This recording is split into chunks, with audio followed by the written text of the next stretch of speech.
Okay, everyone, I am finna filming this on one of the hottest days in the year in the UK. So can we all just celebrate in the comments because of that period? Like, I've recently landed from Dubai and I'm starting to feel a little bit like home again. Like, I'm enjoying the weather. I'm feeling happy. I'm feeling funky. I'm feeling fresh. Okay, period. So without further ado, sorry, I say that quickly moving on. Without further ado, Tina's going to get into the video. If you are new here, please make sure that you like and subscribe for more property related content, vlogs and talks. I talk about everything, hence the YouTube name at this moment in time, which is Tinu Talks. So we is going to get into it. But today we are remaining nice and focused, and I am going to be talking to you guys a little bit about my kind of journey with school, academia, all of that kind of stuff, and how I actually managed to transition from a full-time university student planning to actually become a lawyer, planning to go into law, how I transitioned for someone who was going to be doing all of that to a full-time real estate entrepreneur, which is quite a drastic transition. So grab yourself a hot drink, get nice and comfortable, because we are going to go ahead and get into it. If you're a university student, I actually want to know who you are. So in the comments, just type uni, just so I want to know who is my uni babe, because y'all are going to relate to this heavy. And yeah, I hope that you really enjoy this video. So let's get into it. So to set the scene, I was always brought up to be extremely academic. So I am the firstborn daughter to beautiful Nigerian parents who, of course, just wanted the best for me. And of course, in them wanting the best for me, they wanted me to do very well in school, which is a good desire. Like, I think we could all agree, like, your parents wanting you to do well in school is a good desire. Also, sorry, side note, hair was done by 27 Styled It. I promised her I would tag her details right here below.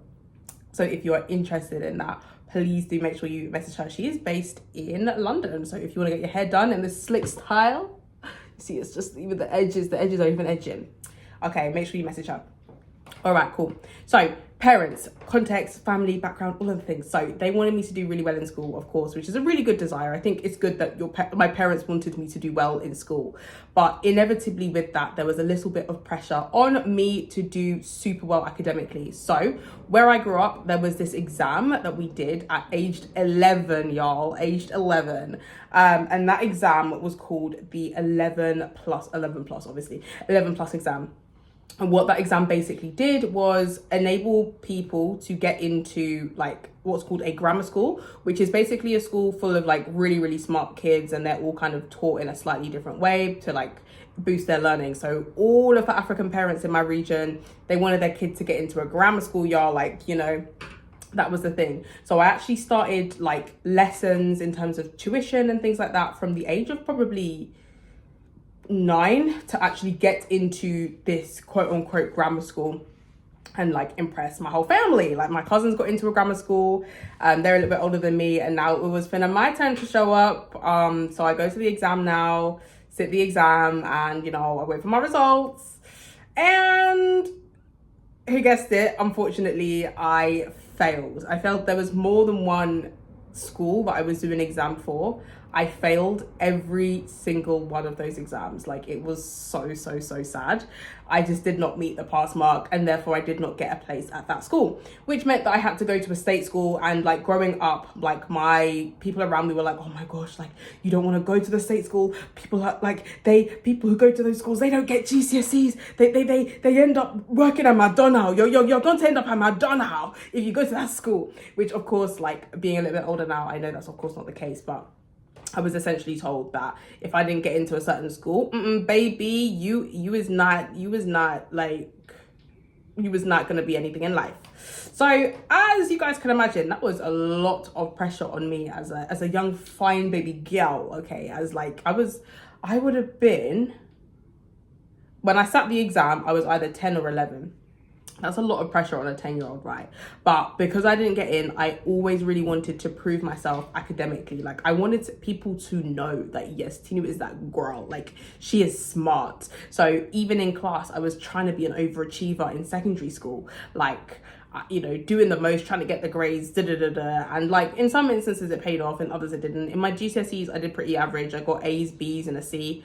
And then in my A levels, which is actually where we're going to start this story properly in terms of uni, what that was like and transitioning, that's kind of where we got to. So for uni, I applied to the University of Warwick. And if you don't know what uni is, you should do. But what I meant to say is, if you don't know what a Russell Group uni is, it's a type of like school that requires you to have like quite good grades to get in. So there's lots and lots of universities in the UK. A Russell Group university just simply means that like it's Ivy League, which I hate saying because it's like I genuinely don't know how I got in. I got A star BB. They needed me to get AAB minimum to get into the law course. I wanted to study law with sociology, but unfortunately I did not get into that one. I did not get into law and sociology. I only got into the sociology part, and I remember that being the first time that I felt that level of disappointment. I wasn't super starstruck because I did have a plan. I was going to do my sociology degree, graduate from that, and then do what's called a GDL, which is a graduate law diploma. So that's a law conversion. So converting my sociology degree, going through kind of like a master's type university experience, and then converting that into law. But by the time I'd got into my third year, y'all, entrepreneurship had snatched me by the sleek ponytail, and I was pretty much full-time into that. So this video is going to be all about what that transition actually looked like for me. So of course, being geared towards academia my entire life, I got into a grammar school eventually for sixth form. I got very close to the grades that I needed for my university degree. Of course, I'm planning on rinsing this university thing and getting straight into some form of law course afterwards. But that wasn't the case. Because I didn't actually get into the law degree that I wanted to, it forced me to actually think outside of the box.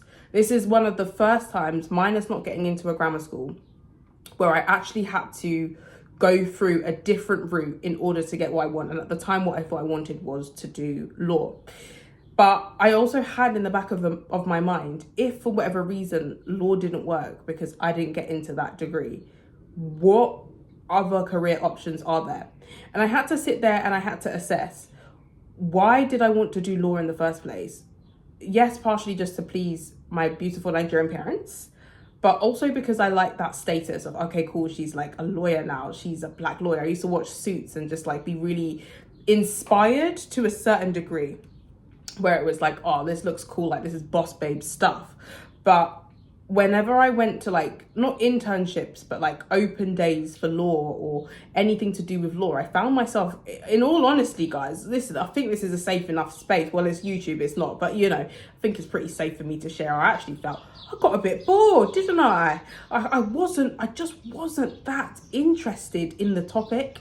And I realized that this whole time, like the reason that I wanted to do law was because everyone around me had told me that I should do law. So I hadn't actually had this as an original thought for myself. It was more planted within my kind of desires, so to speak, because I thought that that's what everybody else wanted from me. But being faced with the reality that you're not getting into this law degree, which means there is a potential that if things don't go well, you might not become a lawyer, was probably one of the best things that ever happened to me, because it had to push me outside of my comfort zone to actually even consider entrepreneurship in the first place. So for context, I actually got into uni in the pandemic year. So that's 2020 is when I first went to university. But equally because of that, I didn't actually have the ability to go to lectures in person, or in fact, before I even went to uni itself, I was in the COVID pandemic. And it was actually in that where I discovered property just through YouTube. I actually decided, okay, cool, like I've watched enough videos online or of TikToks and just things. I was just like feeling a bit mentally drained.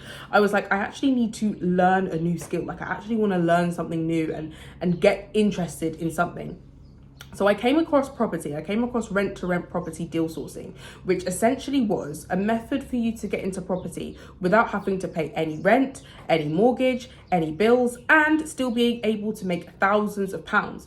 But before I came across deal sourcing, I actually came across rent-to-rent itself, which is where you are renting a property from a landlord with the intention of re-renting it out in order to make a profit. So I've actually got a few videos on here already, but I'll give you a nice synopsis, that's the English, yes, a nice nice synopsis of how that works. So you're renting an entire property. Let's just say you want to go for a 1-bedroom in Birmingham City Centre. You're renting it from the landlord for like, just say £700 a month, but you're putting it online on Airbnb, booking.com for about £100 a night. And you basically make a profit in the difference between what you're putting it online for per night and what you're paying the landlord in rent and bills. And so you make that profit margin. I was just like, wow, like there are so many creative ways to make wealth without the stress of the 9 to 5. And also without the stress of actually having to go through this long schooling system. Because in order to become an actual qualified solicitor, like there's actually quite a few steps. You can't just rock up and be like, I got a degree, period. Like I'm a lawyer now. No, like there are steps, there are procedures. Like you have to actually be accredited in this place to actually be a lawyer. And then just listening to those videos, I kind of just found that, whoa, hold on a minute, hold the phone, hold up. You mean to tell me that I could actually replace, because this video was talking about replacing any form of 9 to 5 salary through just renting properties and re-renting them out for hire. That sparked my interest massively, because I was in a place where I was confronted with a reality that I might not actually get into this law academic, And then I also realized another reason as to why I wanted to be a lawyer was for the money. Like, I'm not going to lie to anybody. It was for the cash.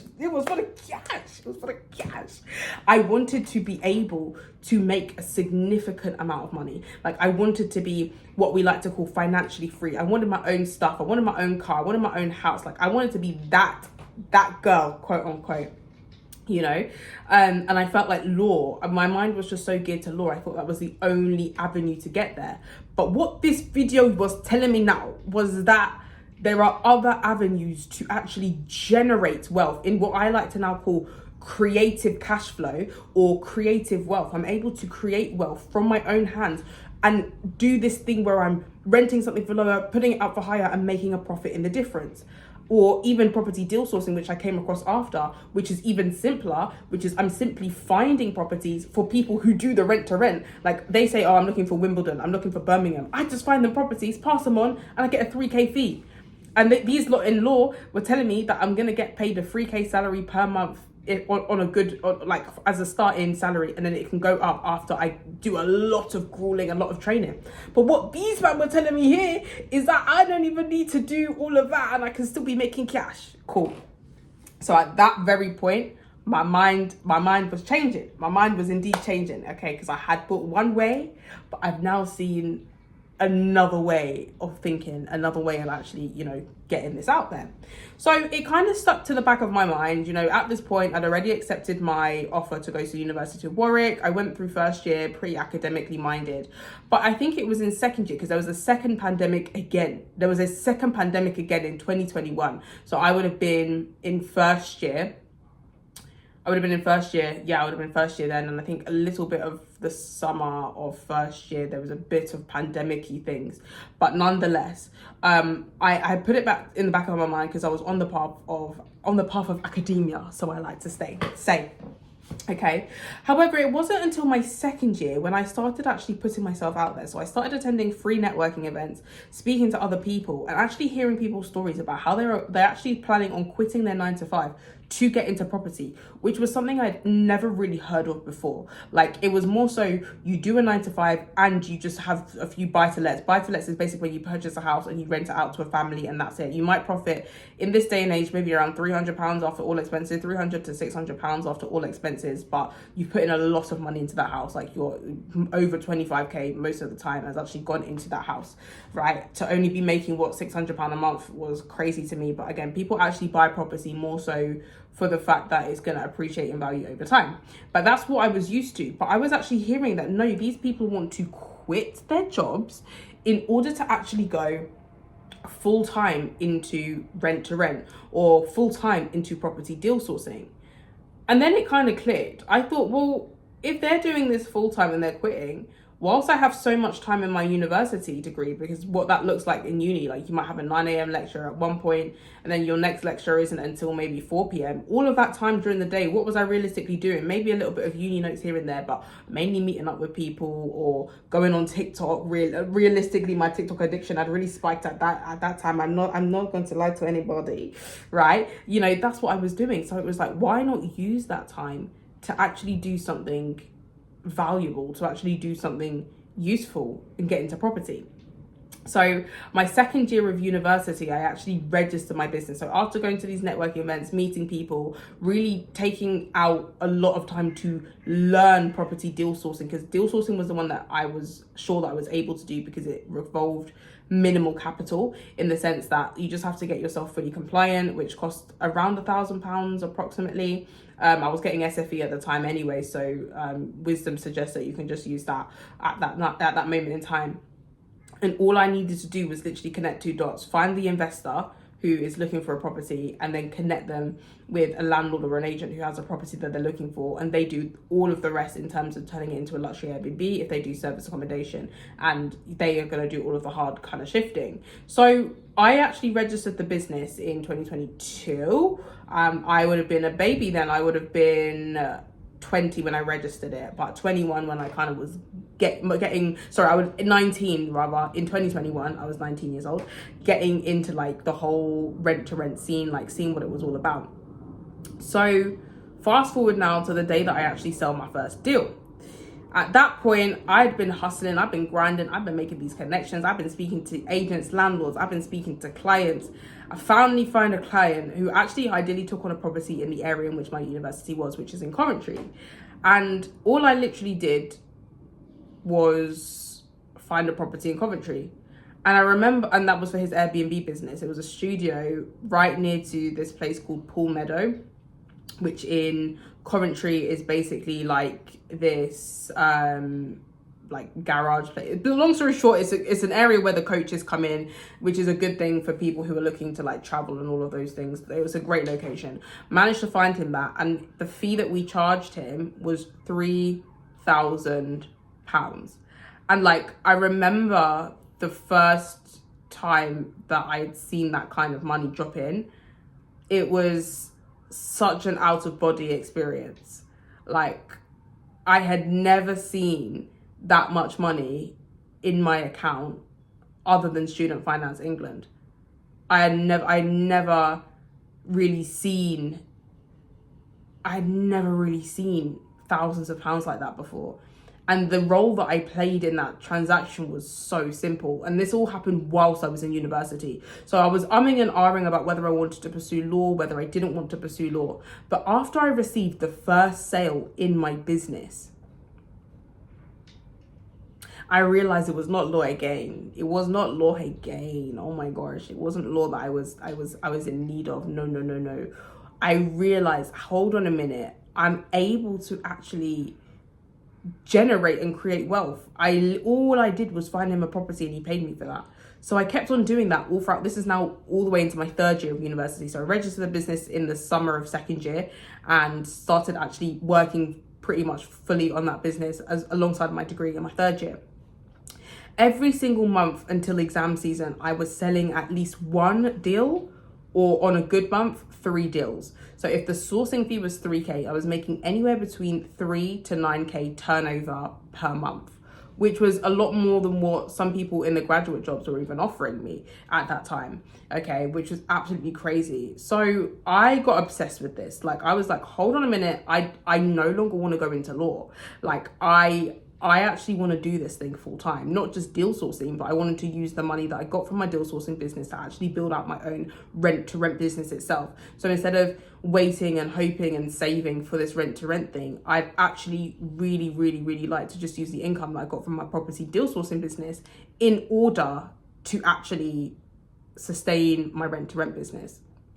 So yeah, things just kept on going up and up and up. Like, not only that, I got opportunities to speak about what I did, educate people in the property deal sourcing space. Like, people were really, really, really interested in what it is that I had to say in terms of how to do it, because a lot of people were saying that they wanted to get into property, they've always wanted to get into property, but they never really felt confident enough to take the leap to actually do the thing. Because there's a thinking about the thing, doing the thing, wanting the thing, and actually like going for the thing. And I had actually had such crazy faith in that time where it was like, you've got absolutely nothing to lose. Like, nothing, like, not that nothing can go wrong, but it's like the worst that happens is that you get SFE and you live in your student accommodation, which is what you were gonna do anyway. Like, that was the plan, like, to do that, you know.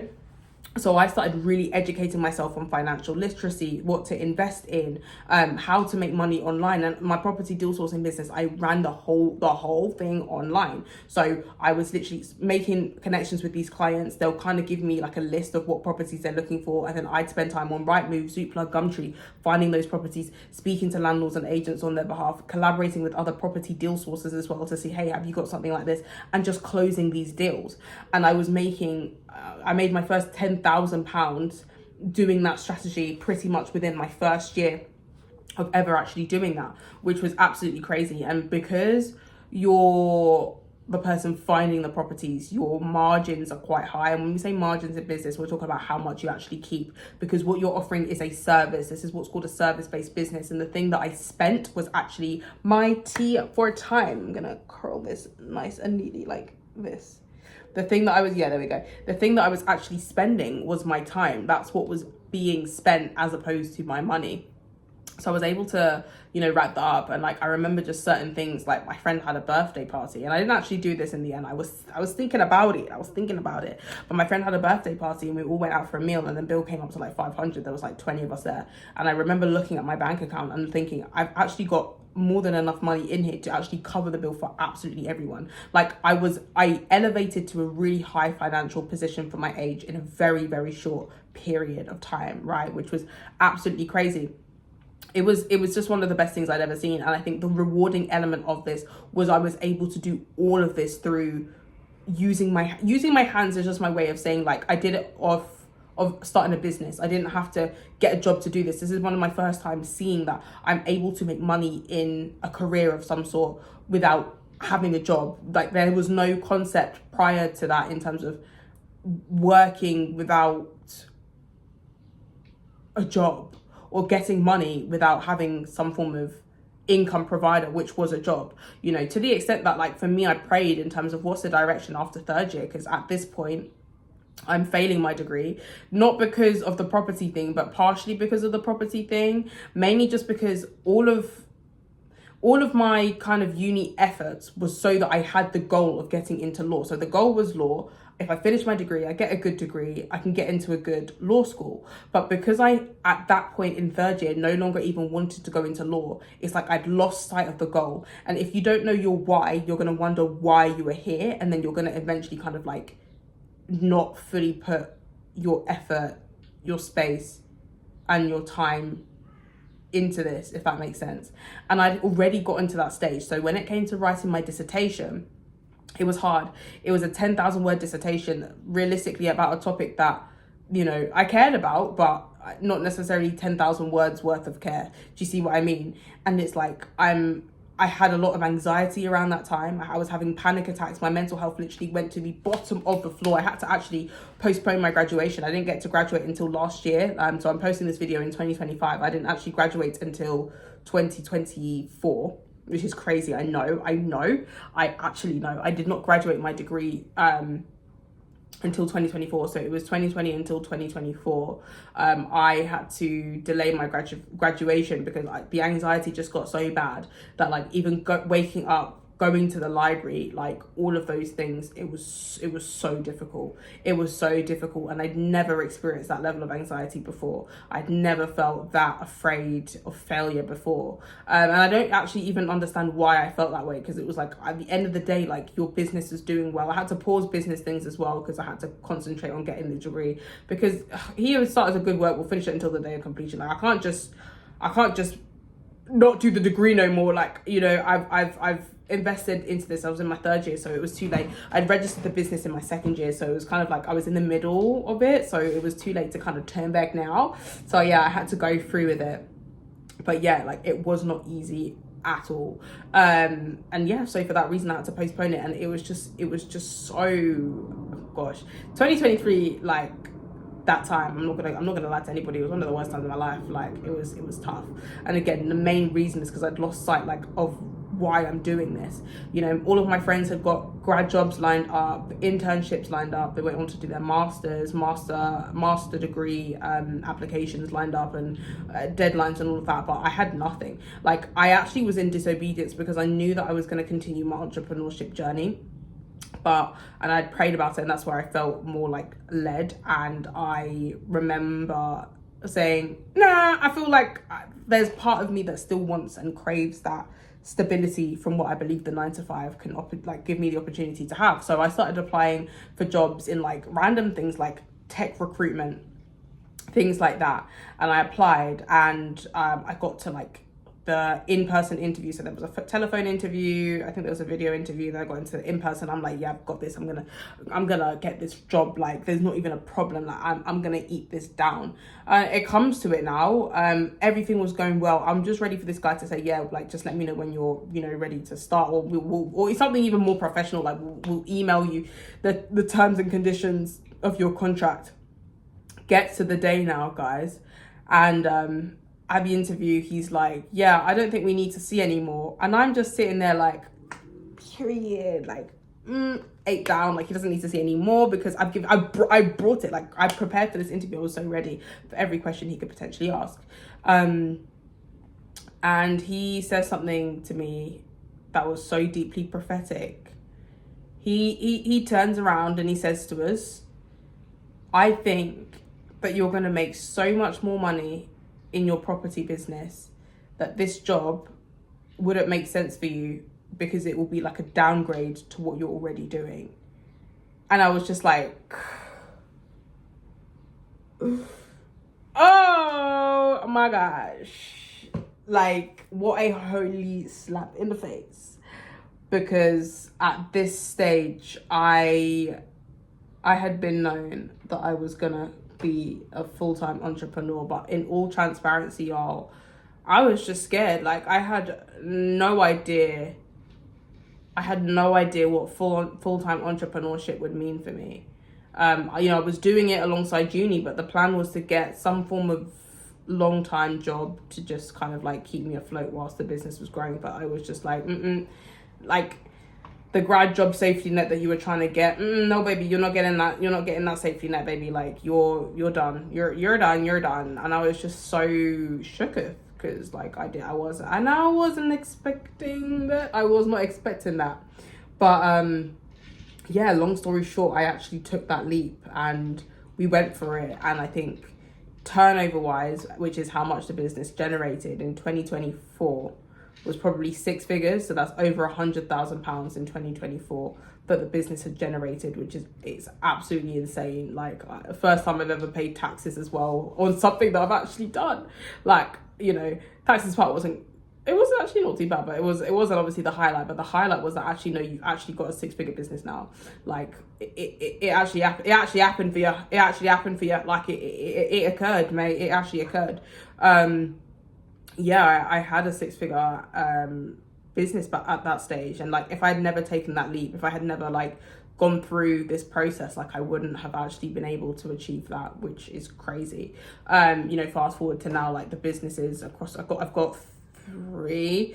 I've got an estate agency, I've got a deal sourcing business, and I've also got a training company. Across all three, like we're now at a stage where we're making 5 figures a month. So 5 figures means £10,000. So we're making over £10,000 a month across all businesses, which is crazy.